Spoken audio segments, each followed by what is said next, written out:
Na jioni njema mpenzi mtazamaji wa Kirk TV, ndio mwanzo wa Mwale wa Kirk. Karibu tukujuze yaliyogonga vichwa vya habari ndani na nje ya mipaka ya taifa hili. Jina langu ni Aida Munzati, naye Fresh Wanjiko anatupa taarifa hizi kwa lugha ishara. Kumbuka habari hizi vile vile utazipata moja kwa moja katika mitandao yetu ya kijamii. Facebook tunapatikana @Kirk TV Kenya na YouTube ni Kirk TV_Kenya. Namna kupitia katibu mkuu Seth Panyako, muungano wa uguzi nchini KNUN umetishia kufanya maandamano nje ya makao ya bunge tarehe 10 mwezi Agosti iwapo malalamishi yao hayatatatuliwa. Panyako ameeleza kwamba baadhi ya wauguzi hawajalipwa mishahara yao na serikali za kaunti kwa miezi mitatu sasa. Akizungumza leo hii jijini Nairobi, Bwana Panyako ameitaka Seneti kusuluhisha malumbano kuhusu mswada wa ugavi wa mamlaka. We can no longer sit down and watch a government that does not have any respect for her public servants. You cannot have a government that hold hostage her own citizens. For 3 good months, some public servants in the county governments have not earned salary. A majority of them have not earned. In fact, only about 10 counties paid salary for June. In the month of July, 0 counties have paid. Public servants in county governments have been reduced to beggars. What we are experiencing today is no different from the local authorities that we used to have.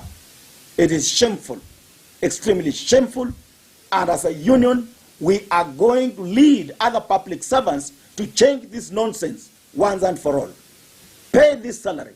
And if you don't pay this salary, Mr. President, dissolve parliament. Namna maambukizi ya virusi vya corona yanazidi kupanda duniani kote, huku nchi ya Marekani ikiongoza na visa vya juu zaidi.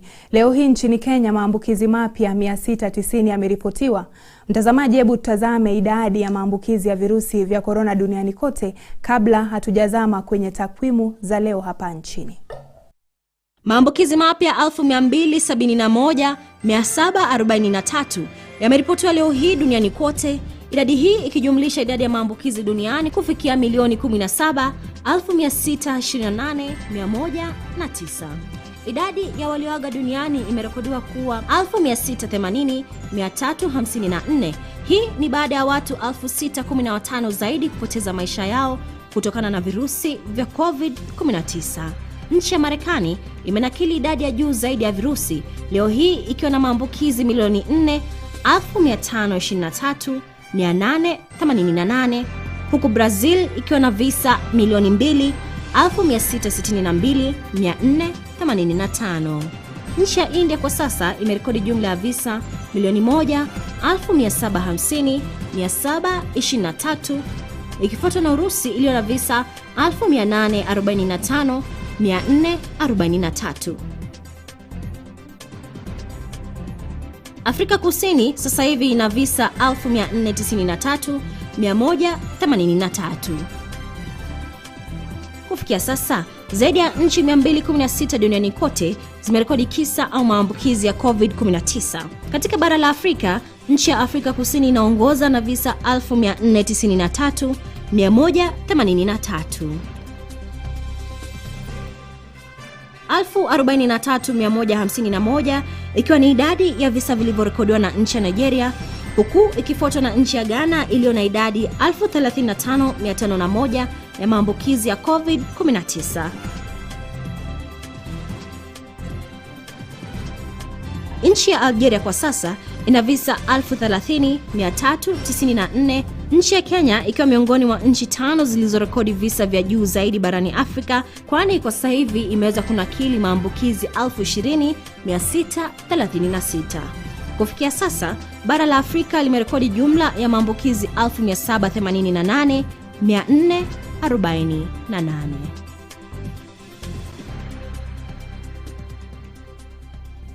Na sasa tuangazie maambukizi ya virusi vya corona hapa nchini.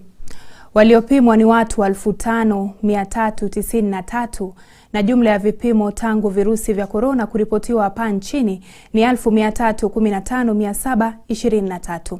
Visa vipya kati ya saa 24 zilizopita ni visa 690 na sasa jumla ya maambukizi hapa nchini ni 22,053. Kati ya visa hivyo vipya 690, Wakenya ni 681 na wageni ni 9, huku wanaume wakiwa 492 na wanawake 198. Umri wao ni kati ya miezi 6 na miaka 83. Hata hivyo watu 5 wamefariki na sasa jumla waliofariki hapa nchini ni 369. Habari njema ni kwamba watu 58 wamepona na kuruhusiwa kwenda nyumbani na sasa jumla waliopona ni 8477.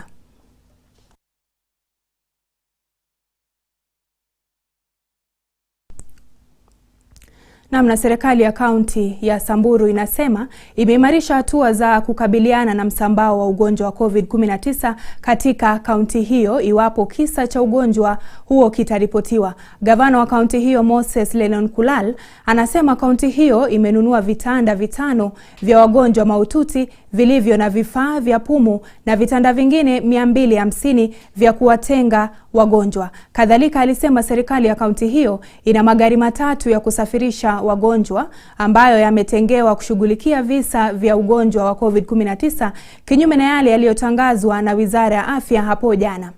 Akiongea katika hospitali ya kutoa huduma maalum za matibabu ya kaunti ya Samburu mjini Maralal, Gavana Lenonkulal alisema hakuna haja kwa wakaazi kuwa na wasiwasi kwani kisa kimoja kilichoripotiwa na Wizara ya Afya asili yake haikuwa kaunti hiyo bali ilikuwa Forole katika kaunti ya Marsabit. But we just wanted to clarify that the case is not actually from Samburu.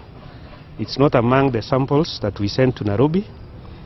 From reliable sources, the contacts have been traced to Forole Marsabit. However, we are still trying to strengthen issues of testing just to ensure that we don't have cases so far. It's not a cause for alarm as we speak. We've equally heightened our preparedness. We've procured 5 beds, ICU beds, fully equipped with ventilators, and 250 isolation beds. Our isolation centers are up and running. We just need to strengthen a few logistical issues, but hopefully by this week all preparations will be in place, and we'll hope that we'll be in a position to address any arising case. We've also earmarked 3 ambulances entirely dedicated to handle COVID cases, 1 at the east, 1 at the north, just for purposes of referral in the event we get cases to our ICU center, which is here at our headquarters in Maralal. We are still following up with the contacts, but as we speak, we have indications that that contact is in Marsabit. And this should also go to the command center to handle particularly samples effectively so as not to raise unwarranted anxiety. We've not been doing very well in terms of samples, and among our gaps identified, we were pushing to have a testing center here in Samburu. I think at some stage we may need testing centers to be fully based at the counties, because the amount of time it takes for us to deliver samples to Nairobi there's a bit of a lag time until we get results. We've, I think, forwarded over 200-300 samples, but the waiting time is also very long, and that is a challenge to us. Namna kaunti ya Kirinyaga haijajiandaa vyema kupambana na janga la corona iwapo watakumbwa na wagonjwa wengi. Haya ni kwa mujibu wa naibu gavana wa kaunti hiyo Peter Ndambiri, kwani amesema kuwa hospitali ya rufaa ya kaunti haina vitanda katika vyumba vya wagonjwa mahututi wala sehemu zilizotengewa wagonjwa wa virusi vya COVID-19. Naibu gavana huyo amemlaumu gavana Anne Waiguru kwa kushindwa kuwahudumia wakaazi wa Kirinyaga baada ya kukosa kuelezea namna alivyotumia shilingi milioni 20. Hatuko prepared vile inatakikana. Tunaona kuna pesa ambayo imetengwa, na hii pesa haisaidii watu wetu saa hii. Hatuna vitanda ya kutosha na watu wanalalamika hapa na pale.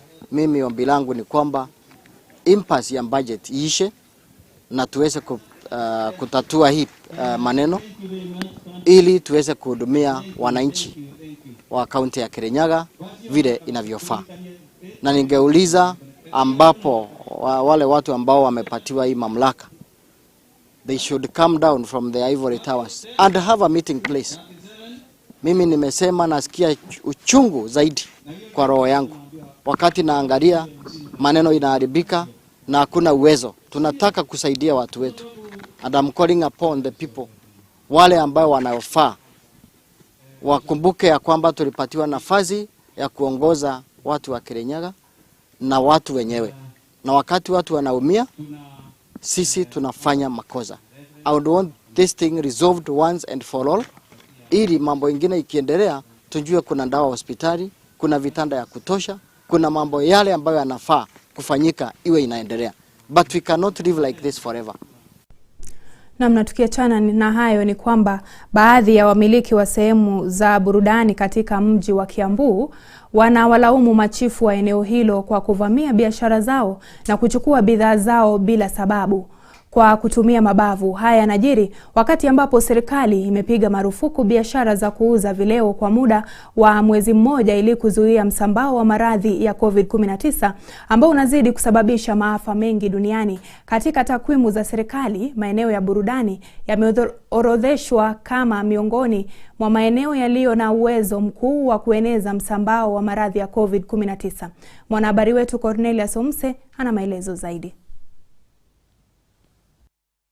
Hapo jana mnamo mwendo wa saa 12 jioni, machifu 10 walivamia mkao moja na kuingia katika gala ambapo walibeba bidhaa zote bila kunakili. Kulingana na Boniface Kioko ambaye ni mmiliki wa eneo hilo, amewalaumu machifu hao kwa kufanya uamuzi bila idhini ya mahakama. Kioko vilevile anasema kwamba mienendo ya machifu hao inaashiria nia mbaya kwa sababu kufikia sasa wamevamia maeneo 4 ya mikahawa bila kumtia mbaroni mtu yeyote. Na hata tulishtuka jana kuambiwa wamekuja kuvunja. Pombe zote walivunja, walizibeba. Mimi ndo nilikuwa nafungua store, asikuwa around hapa. Wenye nilipigiwa nikaambiwa wangoje. Hawakungojea, waliproceed kuvunja. Yote ilikuwa inauzwa. Na kulikuwa na customer wawili walikuwa wanakula. Hakukuwa na customer alikuwa anauzwa pombe. Tulifuata tukaenda kwa polisi. Tukaambiwa hazijafika huko. That was by 9 PM, around 9 PM. Hazikuwa zimefika kwa polisi, tukaachana nao sasa. Si mara ya kwanza. Wamekuwa wakikuja, wanakosa kitu, wanatuharasi, alafu wanaenda tu. Mimi mwenyewe wamenishika mara kama 3. Mwenyekiti wa wamiliki wa mikahawa katika kaunti ya Kiambu, Richard Kagiri, amesema tangu kutolewa kwa ilani ya kufungwa kwa sehemu za burudani zaidi ya maeneo 50 yamevunjwa na usiku na machifu na bidhaa kuchukuliwa. Hivi juzi ni kwamba operations zimeanza za kwenda kuvuja baa na kubeba mali ya wenye baa. Na hiyo mali ikichukuliwa haipelekwi katika exhibit store ambayo inakuwaka katika police stations. Saa hii haijulikani hiyo mali yenye wanavunja wanapeleka wapi. Swali la kwanza tunajiuliza ni ya kwamba chief akona haki ya kuvunja mali ya wananchi watukufu ama wanabiashara wa nchi ya Kenya mahali popote? Ukweli ni kwamba kama sheria ya Kenya ilivyoandikwa, mtu yeyote ambaye anataka kuvuja kwa mtu yeyote, anafaa jambo la kwanza aende kotini achukue court order ya kuvunja. Kagiri aidha ametaka kuwekwa kwa mikakati na mipango maalum ya kuhakikisha masharti haya ya serikali yamezingatiwa vilivyo. Kulingana na Kagiri, baadhi ya wahusika muhimu katika biashara hiyo wameachwa nje. Cornelius Omuse, Mwale wa Kirk. Na mshukrani Omuse kwa taarifa hiyo. Na waziri wa elimu George Magoha amesisitiza ya kwamba vyuo vyote vya masomo ambavyo havitatilia maanani mikakati iliyopendekezwa na wizara yake katika kudhibiti msambao wa virusi vya corona havitapewa idhini ya kufungua hadi pale ugonjwa wa corona utakapokwisha. Akizungumza leo hii katika chuo kikuu cha Maseno, waziri Magoha ameshauri viongozi wote kuhakikisha kwamba wafanyikazi wote wamepimwa virusi vya corona na kusisitiza umuhimu wa kujikinga dhidi ya virusi hivyo. This disease is even killing people. You just collapse and die, and I've told you what it does to the blood clotting system. So Bwana VC, you should guard your academic staff jealously. And the only way you can do that is to ensure but you put sanitizers outside the toilets, outside the boarding halls, outside the lecture theaters. Na mtazamaji, taarifa hiyo inatukamilishia awamu ya kwanza ya Mwale wa Kirk. Tunakwenda mapumzikoni, usiende mbali na kuacha na kauli ya siku.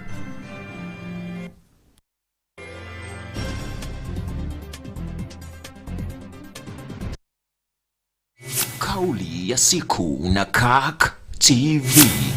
That let us have respect for women, let us stop the discrimination, let us not look down upon them, let us respect them and uphold their position in the houses that they represent the people. Kauli ya siku na Kirk TV.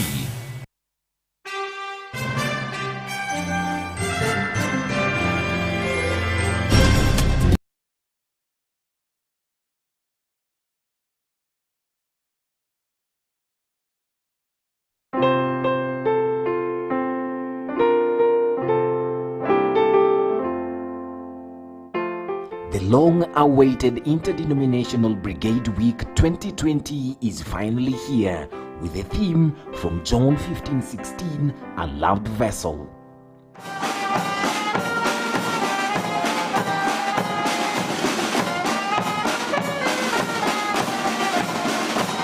We are celebrating the Week of Brigade at the backdrop of the corona pandemic.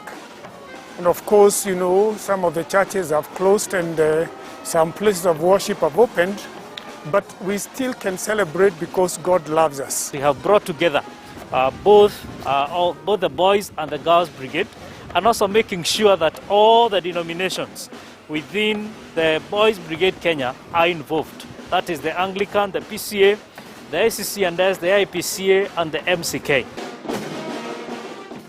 Starting 3rd to 9th August 2020, join the PCA Children Ministry for fun and interactive sessions. To be part of the Brigade Week, contact your immediate brigade officer. Don't miss out. With COVID-19 pandemic, there are emerging issues. Relationships, family issues, emotional challenges like anxiety and depression, lack of basic necessities like food, house rent, and such. This is the reality on the ground.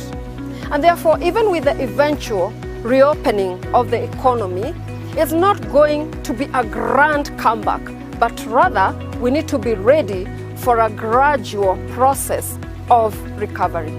Consequently, the need for sustained mission to the needy remains. So far, we have been able to reach to 32,000 families through the Adopt a Family initiative. We appreciate everyone who has contributed to this effort through the pay bill number and through the local churches across the country in relieving the suffering of thousands. God giving us another day, we appeal to you to continue partnering with PCA Mission Department by expressing our extraordinary kindness. For kindness goes with hospitality, and hospitality has a great reward. And therefore it is amazing how you've continued to support us in this mission of love and kindness. And I urge and humbly ask all of you to continue contributing in kind through our churches and also through our pay bill number 689549. The account name, you still put your name. Let us continue demonstrating our unusual kindness at these unusual times. God bless you all.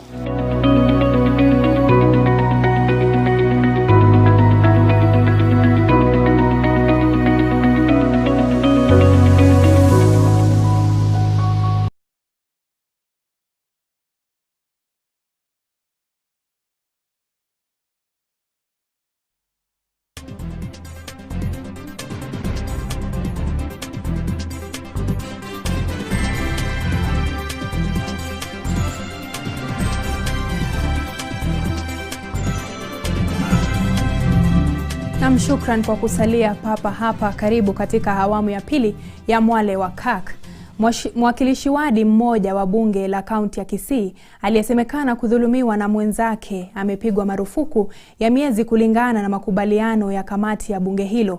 Marufuku hiyo ya Bi Karen Magara imezua upinzani mkali kutoka kwa watetezi wa haki za kibinadamu, wakitaja hatua hiyo kama inayomnyima haki mwakilishi wadi huyo kuwashtaki wanaosemekana kumdhulumu na pia kumnyima nafasi ya kutelekeza wajibu wake. Aidha, watetezi hao wamemwomba mkurugenzi wa mashtaka ya umma kuelezea iwapo kufikisha mswada kwenye bunge hilo lilikuwa kosa la jinai na pia aelezee ni kwa nini wale waliomdhulumu hawajafikishwa mahakamani.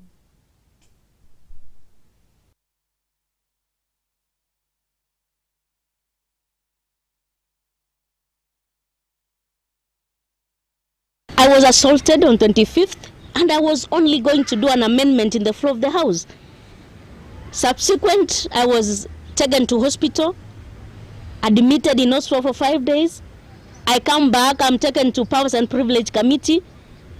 My complainant, who withdrew, who was an honorable member, the speaker himself decided to persecute me. And Powers and Privilege is chaired by the speaker himself.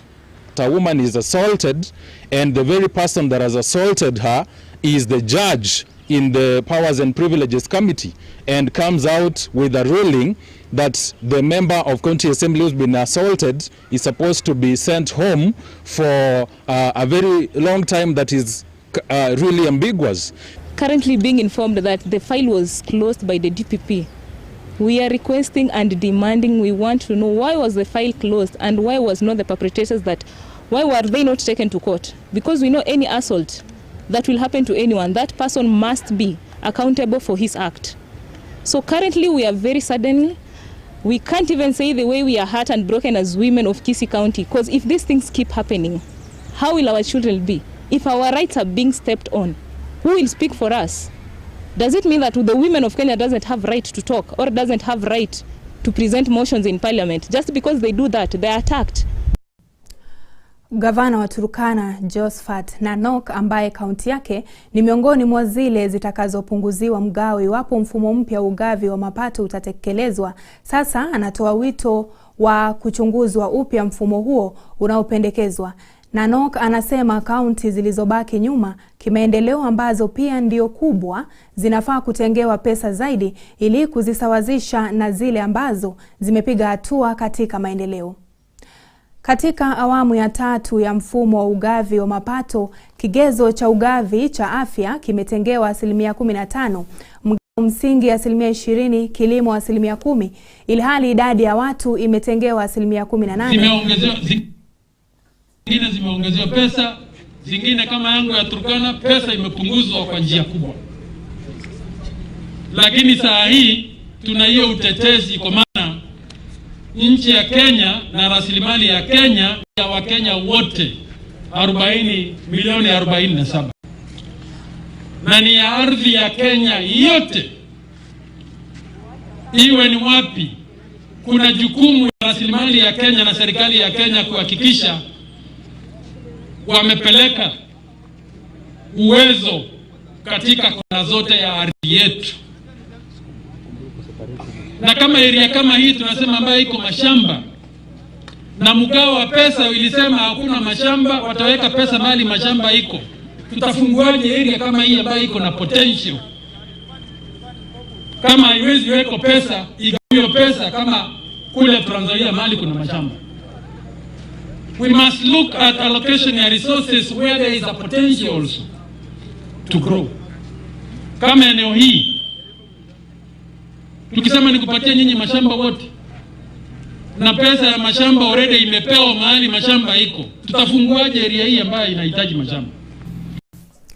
Na mwenyekiti wa kamati ya uhasibu bungeni ambaye pia ni mbunge wa Ugunja Upio Wandai ametoa wito kwa serikali kupuuza msukumo wa mazungumzo zaidi kuhusiana na kukodesha kwa viwanda vya sukari na badala yake kufanya hima na kuwakodeshea wawekezaji wa kibinafsi. Bwana Wandai aliongeza kuwa kuahirishwa kwa kukodesha kuna warudisha nyuma wakulima wa miwa ambao wameteseka kwa miongo mingi kutokana na utumiaji mbaya wa kampuni za umma.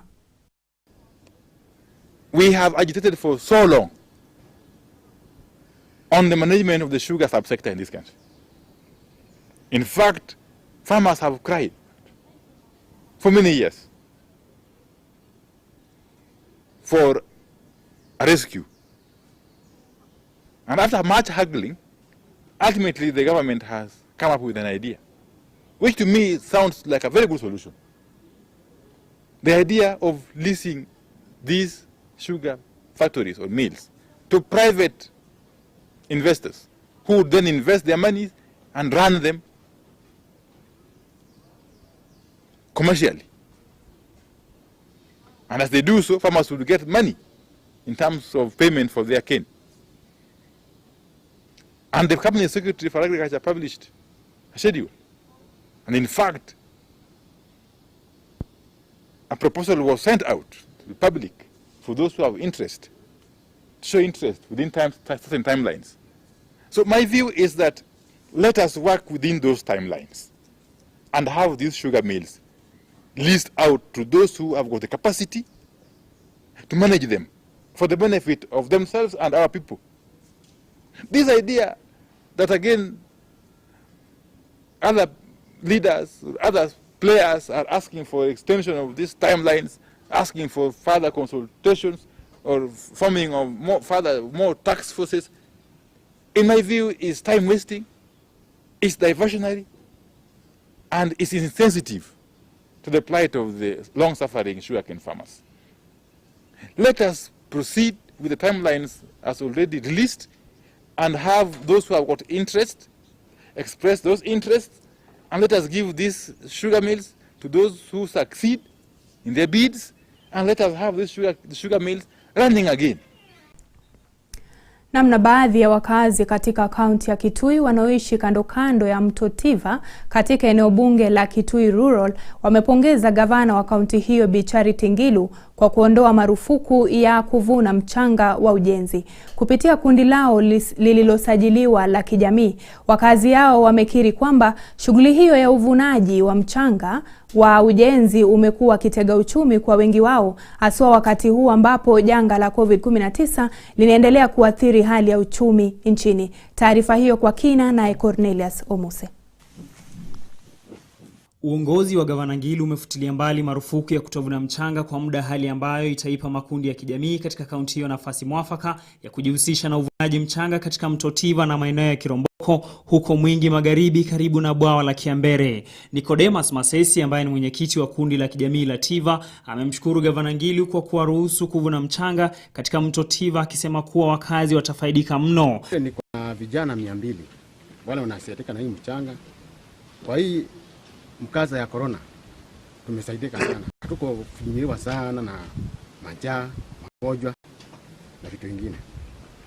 Na kwa hiyo kazi niko na mama 200 wale ni mawanjili kwa collection. Kuchukua pesa kutoka kwa hiyo magari na walipa. Kuna wazee wale wakongwe tunawasaidia na kuwanunulia vyakula. Kwa hiyo hii mchanga ya Tiva, kwa hiyo muda ilifunguliwa na Charity Ngilu, tunaona ametusaidia sana. Sabina Mbuvi ambaye ni mkazi wa eneo hilo amesema kwamba kupitia uvunaji mchanga wakazi wamepata fursa ya kupata lishe kila siku. Tuko na faida sana juu ya hii mchanga, kwa sababu hii mchanga imetusaidia sana. Inatusaidia kuhusu hata shule. Tumejenga shule, tumeandikisha shule kwa sababu tunataka ikuwe primary school. Tunasaidia watu wale hawajiwezi kama wazee, tunawasaidia. Tena tunataka kushukuru gavana sana kwa sababu ni yeye ameturuhusu tuchote hii mchanga, kwa sababu tulifanya impact assessment na tukamwendea tukamuomba na akatupatia nafasi, kwa sababu hii mchanga ilikuwa imeingia hata kwa mashamba yetu. Wakazi hawa vile wanamuomba gavana Ngilu kuipa paumbele matumizi ya mchanga huo katika shughuli ya ujenzi unaoendelea katika maeneo ya Manyenyoni. Cornelius Omuse, Mwale wa Kirk. Na sasa tuangazie habari za spoti, tukianza na taarifa ya hapo jana usiku ambayo iliwafanya wana Arsenali kujipiga kifua, akiwamo mwenzangu Vincent Kerosi ambaye ni shabiki mkubwa wa Arsenali. Klabu ya Arsenal iliandikisha historia kwa kushinda kombe la FA kwa mara 4 ndani ya miaka 6 na kufikisha 14 idadi yao ya mataji ya shindano hilo kongwe zaidi ulimwenguni. Licha ya Chelsea kutangulia kufungua kimya mapema kunako dakika ya 6, Arsenal walizidi kushambulia na kuwapata bao la kuwasawazishia kupitia nahodha Pierre Aubameyang katika dakika ya 28 kupitia mkwaju wa penalti. Mshambulizi huyo wa Gabon alifunga la pili kunako dakika ya 67 na kuhakikisha kwamba mkufunzi Mikel Arteta anapata taji lake la kwanza baada ya kuwa hatamuni kwa miezi 7 tu. Na taarifa hiyo ya spoti inatukunjia jamvi la Mwale wa Kirk. Shukran kwa kuendelea kuwa nasi.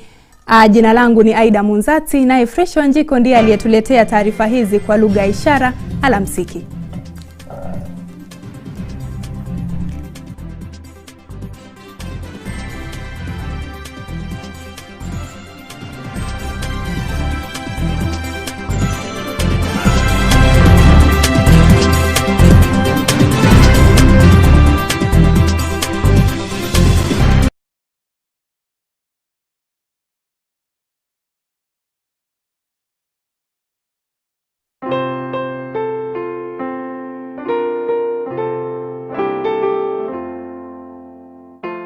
The long-awaited Interdenominational Brigade Week 2020 is finally here, with a theme from John 15:16, a loved vessel.